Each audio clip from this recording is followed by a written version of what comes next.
देखिए बड़ी खबर के साथ बुलेटिन का आगाज करते हैं दमोह से आ रही है, जहां पे चौकीदार ने किया दिव्यांग मासूम के साथ दुष्कर्म। पुलिस ने आरोपी चौकीदार को गिरफ्तार कर लिया है। दिव्यांग जन छात्रावास की पूरी घटना बताई जा रही है। रक्षक चौकीदार जिसे सिक्योरिटी के लिए तैनात किया जाता है, वो ही देखिए यहाँ पे किस तरीके से भक्षक बना है। दिव्यांग जन छात्रावास की पूरी घटना बताई जा रही है और फिलहाल सूचना मिलते ही मौके पर पहुंची पुलिस ने मामला दर्ज करके जांच शुरू कर दी है। चौकीदार ने दिव्यांग मासूम के साथ दुष्कर्म की घटना को अंजाम दिया है। पुलिस ने आरोपी चौकीदार को गिरफ्तार कर लिया है और पूछताछ जारी है। दिव्यांगजन छात्रावास की पूरी घटना बताई जा रही है और तस्वीरें भी हम आपको दिखा रहे हैं। यही वो छात्रावास है जहां पे इस जघन्य घटना को अंजाम दिया गया है। दिव्यांगजन छात्रावास जहां पे बच्चे कहीं ना कहीं अपने आप को पूरी तरीके से महफूज समझते हैं, अपने आप को सिक्योर समझते हैं, लेकिन यहां पे देखिए जिसके कांधों पर जिम्मेदारी होती है सुरक्षा को लेकर, उसी ने ही यहां पे जिस घटना को अंजाम दिया है उससे कहीं ना कहीं सवालिया निशान यहां पे सिस्टम पर, प्रशासन पर, मैनेजमेंट पर उठने लगे हैं। फिलहाल आपको बता दें कि पुलिस ने आरोपी को गिरफ्तार कर लिया है। दिव्यांग मासूम के साथ दुष्कर्म का ये पूरा मामला और पुलिस ने आरोपी को अरेस्ट किया है। तो ऐसे में सवाल ये है कि छात्रावास जहां पे सुरक्षा को लेकर तमाम दावे यहां पे मैनेजमेंट की तरफ से किया जाता है, लेकिन इसके बावजूद यहां पे मासूम सुरक्षित नहीं है। बीडी शर्मा ज्यादा जानकारी के साथ जुड़े हैं। बीडी, इस छात्रावास को लेकर काफी दावे मैनेजमेंट की तरफ से किए जाते हैं कि पूरी तरीके से सिक्योरिटी, लेकिन देखिए चौकीदार जिसके कांधों पे जिम्मेदारी होती है उसी ने ही इस दुष्कर्म की वारदात को अंजाम दिया है। जी दीपिका, मैं आपको बता दूं कि दमोह में एक बार फिर शर्मसार कर देने वाली घटना सामने आई है, जहां यहाँ पर जो रक्षक है वही भक्षक बनता हुआ दिखाई दे रहा है। यह दिखाना चाहेंगे हम आपको कि दमोह का सिटी कोतवाली क्षेत्र अंतर्गत आने वाला दिव्यांग जन छात्रावास है। यहाँ पर दिव्यांग बच्चों को रखा जाता है और यहाँ का जो चौकीदार है वो उसी ने ही यहाँ के जो है एक बच्ची के साथ दुष्कर्म कर दिया है और यह बड़ी दिल को झकझोर देने वाली ये घटना सामने आई है। अब पुलिस मौके पर मौजूद है और जो है मामला दर्ज कर लिया गया है। बीडी, देखिए दिव्यांग जनों को, मासूमों को, इनको एक्स्ट्रा केयर की जरूरत होती है। जाहिर सी बात है इस घटना के बाद मासूम जो है पूरी तरीके से वो हिल गई होगी। उसका मेंटल कंडीशन क्या है, पहले ही बताइए जरा। जी, मैं आपको बता दूं कि जो मासूम बच्ची थी उसकी मानसिक हालत अभी नाजुक बताई गई है, वहीं उसको इलाज के लिए भेजा गया है और अब यहाँ पर लेकिन सुरक्षा व्यवस्था जो है वो चौकस कर दी गई है। नगर के पुलिस अधीक्षक वो स्वयं यहाँ मौजूद हैं और यहाँ सुरक्षा व्यवस्थाओं का जायजा ले रहे हैं। साथ ही जो अन्य बच्चे हैं उनकी भी सुरक्षा की व्यवस्था कर दी गई है। मैं आपको बताना चाहूंगा कि जो नगर पुलिस अधीक्षक हैं यहाँ घटना के बाद से यहीं डटे हुए हैं और आरोपी को जो है वो गिरफ्तार कर लिया गया है और न्यायालय में पेश किया गया है। मैं सर, क्या मामला है और किस तरह की यह घटना घटित हुई? कल रात में सूचना प्राप्त हुई थी कि इस दिव्यांग छात्रावास में इस प्रकार की घटना जो चौकीदार द्वारा घटित की गई है। तत्काल कार्रवाई करते हुए हमने त्वरित एक्शन लिया और गंभीरता पूर्वक जो है प्रकरण पंजीबद्ध किया गया। आरोपी हमारी हिरासत में है। कुछ जो वैधानिक कार्रवाई की जा रही हैं और इस छात्रावास के प्रत्येक बच्चे से जो है वो बातचीत जो है नियमों का पालन करती हुई की जा रही है और इसमें प्रकरण में पूरी गंभीरता से विवेचना जो है वो बीडी, जरा पूछिए, नियम तो पहले भी थे, लेकिन इस बार क्या ठोस ऐसे कदम उठाए जा रहे हैं ताकि दोबारा ऐसी घटना को अंजाम देने के लिए कोई सोचे तक ना? सर, ऐसे कोई ठोस कदम उठाए जा रहे हैं जिससे इस प्रकार की घटना दोबारा ना हो? देखिए, इस प्रकार के लोगों का हम अब लगातार कैरेक्टर वेरीफाई करेंगे। जो बाहर के लोग हैं इस प्रकार के छात्रावास में जो प्राइवेटली अपॉइंटेड है, इनका जो है प्रॉपर कैरेक्टर वेरिफिकेशन कराया जाएगा और हम अपने स्तर से भी लगातार। तो क्या पहले कैरेक्टर वेरिफिकेशन नहीं होता था, ये पूछिए जरा।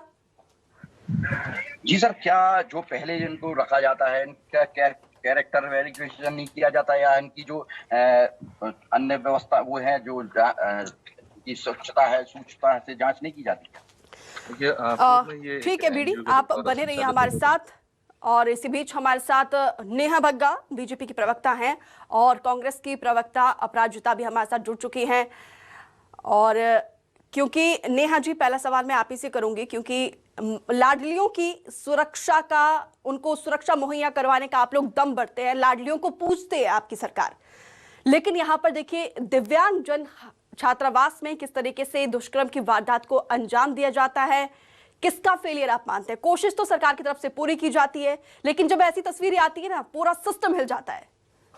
देखिए, विकृत मानसिकता के लोग हैं, इन्हें तो जितनी सजा दी जाए उतनी कम है, और इसीलिए भारतीय जनता पार्टी की संवेदनशील सरकार ने हमेशा कड़े से कड़ी कार्रवाई करी है इस प्रकार के आरोपियों के ऊपर। और ये घृणित कृत्य जिस व्यक्ति ने किया है उसकी भी गिरफ्तारी हो चुकी है, कड़ी से कड़ी सजा दिलवाई जाएगी।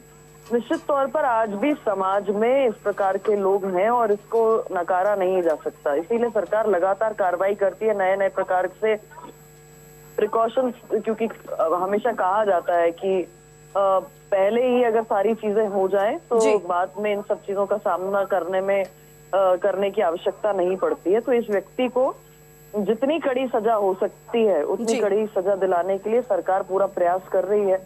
इसे फांसी के फंदे तक ले जाने का प्रयास सरकार करेगी और इस बच्ची को पूर्णतः न्याय दिलवाया जाए। बिल्कुल बिल्कुल, नजीर ऐसा पेश करे कि दोबारा ऐसे कोई घटना को अंजाम देने का सोचे बिना अपराजिता दी तमाम कोशिश की जाती है। यहाँ पे बीजेपी की तरफ से, सरकार की तरफ से, नेहा बग्गा जी का आपने आंसर भी सुना है। तमाम कोशिशों के बावजूद ऐसी घटनाएं सामने आती है, क्या लगता है कहां पर चूक है? देखिए, बात साफ है कि आरोपियों के मन में भय ही नहीं है और उसके लिए रिस्पॉन्सिबल है भारतीय जनता पार्टी का कुशासन मध्य प्रदेश में, जो 18-19 साल से है।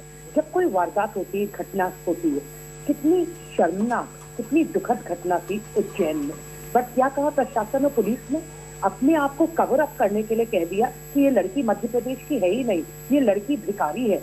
इस प्रकार की जब बातें होती हैं तो ये असंवेदनशीलता दर्शाती है जो भारतीय जनता पार्टी का निरंतर चाल चरित्र और चेहरा बना हुआ है। ठीक है अपराजिता जी, ठीक है, एक मिनट, आप लोग आरोप लगा रहे, इतना सेंसिटिव मुद्दा है ये, आरोप लगाने के अलावा विपक्ष में आप लोग हैं तो क्या कोशिश करते हैं आप लोगों की तरफ से? मान लिया एक मिनट के लिए बीजेपी फेल है, तो आप लोगों की तरफ से कोशिश क्या की जाती है? वास्तविकता है ये। आपको मेरी आवाज आ रही है? जी जी जी, ये आरोप नहीं है, ये तथ्य है, ये वास्तविकता है मध्य प्रदेश की।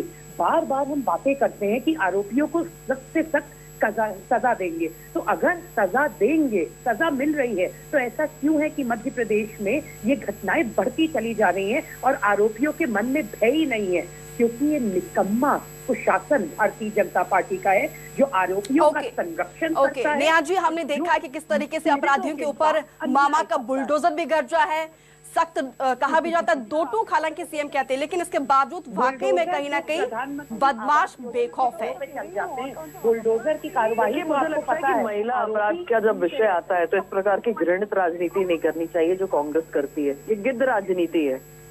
मैं भी अनेकों उदाहरण दे सकती हूँ जहाँ पर कांग्रेस शासित राज्यों में आज राजस्थान नंबर 1 पर है, पर मैं उस तरफ नहीं जाना चाहती। भारतीय जनता पार्टी का प्रयास है कि किसी भी बच्ची, किसी भी महिला के साथ इस प्रकार की दरिंदगी ना हो, इस प्रकार का बिल्कुल पार्टी जिसकी भी हो, सरकार जिसकी भी हो, हमारे भी यही अपील रहती है कि कम से कम एक ऐसी समाज मुहैया करवाया जाए ताकि बच्चियां महफूज हो सके। प्राथमिकता यही होनी चाहिए। फिलहाल आप दोनों का हमारे साथ जुड़ने के लिए बहुत बहुत शुक्रिया। बीडी शर्मा लगातार हमारे साथ बने हुए हैं। बीडी, यहाँ पे देखिए, कोशिश तो यहाँ पे तमाम की जा रही है, शासन प्रशासन की तरफ से आरोपी को गिरफ्तार कर लिया गया है, लेकिन इस पूरे मामले में किसका फेलियर लगता है यहाँ पे?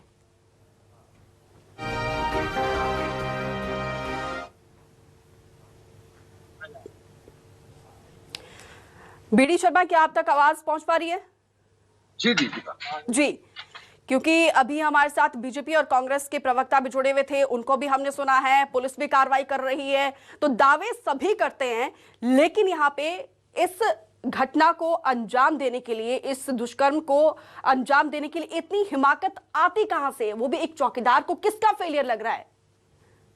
ये निश्चित तौर पर दावे सभी करते हैं। भाजपा लगातार बात करती है कि हम महिला सशक्तिकरण की बात करते हैं और महिलाओं की सुरक्षा की बात की जाती है, लेकिन लगातार यह दावे कहीं ना कहीं खोखले नजर आते हैं, क्योंकि जिस प्रकार से यह घटना घटित हुई है कि एक चौकीदार ने ही वहां की जो मासूम छात्रा थी उसके साथ दुष्कर्म कर दिया, और ऐसी कई घटनाएं यहाँ पहले भी नजर आ चुकी हैं। उसके बावजूद भी जो है प्रशासन इसके ऊपर कोई कड़े निर्णय नहीं ले पाता है, जिससे इस प्रकार की घटनाएं लगातार लोग करते हुए नजर आते हैं। इस और वारदात इसके को कहाँ पहले में अंजाम भी दिया गया? आपको बता दूं कि दमोह में एक और दिव्यांग छात्रावास है, उसमें भी जो वहां का जो संचालक था उसने ही छात्रा के साथ दुष्कर्म कर दिया था। इसके बाद यह एक और बड़ी घटना सामने आई है। इस प्रकार की लगातार घटनाएं हो रही हैं, लेकिन लाख दावे के बावजूद भी इनके ऊपर लगाम नहीं लगाई जा सकती। ठीक है। और हमारे साथ इस वक्त फोन लाइन पर प्रियांक कानूनगो जी जुड़े हैं, अध्यक्ष एनसीपीसीआर के। और प्रियांक जी, आपने इस घटना से आप वाकिफ होंगे, कोई पहली घटना नहीं है। इससे पहले भी दमोह में एक छात्रावास में इस तरह की वारदात को अंजाम दिया जा चुका है, संचालिका के द्वारा और अभी चौकीदार के द्वारा। किसकी तरफ से, किसका फेलियर आप मानते हैं? क्योंकि देखिए, सरकार की तरफ से तमाम कोशिशें की जाती है, आप लोग भी तमाम ऐसे दम भरते हैं, लेकिन इसके बावजूद बच्चियां महफूज नहीं है, वो भी दिव्यांग, देखिए, जिन्हें एक्स्ट्रा केयर की जरूरत होती है। देखिए, अगर मध्य प्रदेश के दमोह की बात की जाए तो इस पर्टिकुलर आज के मामले में मैंने सवेरे एसपी से बात की है, उसकी जानकारी भी दी। पहले भी दमोह में ऐसे मामले सामने आए हैं जी। और ये स्पष्ट है कि दमोह में बाल संरक्षण तंत्र ठीक तरीके से काम नहीं कर रहा है। यहाँ तक कि जो बच्चों के संरक्षण के लिए जिम्मेदार अफसर है, वही पॉक्सो का आरोपी है, उसको अभी तक राज्य सरकार ने अपने पद से हटाया नहीं। इस तरीके की गैर जिम्मेदार अधिकारियों के रहते बच्चों का संरक्षण करना वाकई में मुश्किल है। प्रियांक जी, जब ये सारी डिटेल्स है ना हमारे पास, ये हमारा फेलियर है, तो त्वरित कार्रवाई क्यों नहीं की जाती है? फैसला ऑन द स्पॉट क्यों नहीं लिया जाता है? इंतजार किस चीज का किया जाता है? आ रहा हूँ कि ऐसे अधिकारियों को कुर्सियों से नहीं हटाया गया जो खुद चाइल्ड सेक्सुअल अब्यूज में इन्वॉल्व है, तो आप छोटे कर्मचारियों से बहुत अच्छे ड्यूटीज की उम्मीद नहीं कर सकते। बिल्कुल। बड़े अधिकारियों पे, छोटे कर्मचारियों के तत्काल कार्रवाई होना चाहिए। ये इच्छा शक्ति की कमी को दर्शाता है। तो जब हमारे पास ऐसे ट्रैक रिकॉर्ड ही ऐसा है, तो फिर इंतजार किस चीज का है? सवाल मेरा पहले भी आपसे यही था। तो ऐसा कुछ ठोस कदम क्यों नहीं उठाया जाता है? किसका इंतजार है? किसी का भय है क्या, या तो फिर पूरा का पूरा सिस्टम ही करप्ट है? दमोह के ऐसे कई सारे मामलों को खुद कोर्ट में लेकर के गए। मैं आपको बोल रहा हूँ, बाल संरक्षण तंत्र की हालत बेहद खराब है। इस बात को मैं आपको बता रहा हूँ, ये बात सरकार की समझ में आनी चाहिए। तो क्या कभी आप लोग सरकार के पास नहीं गए पूरा डेटा लेकर? अरे बाबा, मैं आपको बता रहा हूँ ना, हम तो हाई कोर्ट में लड़ रहे हैं इन सब चीजों से। नहीं, आप बिल्कुल, आप सही कह रहे हो, आप हाई कोर्ट गए हैं। तो क्योंकि देखिए, एक तरफा आप लोग लड़ाई लड़ रहे हैं, लेकिन इसके बावजूद कुछ हमारे को दिख नहीं रहा है जमीनी स्तर पर कुछ कार्रवाई होते हुए। तो हमें तो अपनी लड़ाई को चौतरफा तरीके से लड़ना चाहिए ना, जिस तरीके से। तो principal secretary women and child का रवैया बेहद गैर जिम्मेदाराना है और उनको थोड़ा सा इस मामले में संवेदनशील होना चाहिए। ऐसे अधिकारियों को बदलना चाहिए। ठीक है। हमारे साथ जुड़ने के लिए आपका बहुत बहुत शुक्रिया प्रियांक।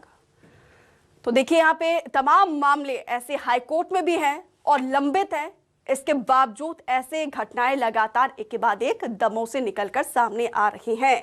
ऐसे में कहीं ना कहीं सवाल या निशान पूरे सिस्टम पर है, क्योंकि जब बार बार ऐसी घटनाएं सामने आती है, क्योंकि इसमें पूरा का पूरा कहीं ना कहीं संलिप्तता की बात भी निकलकर सामने आ रही है।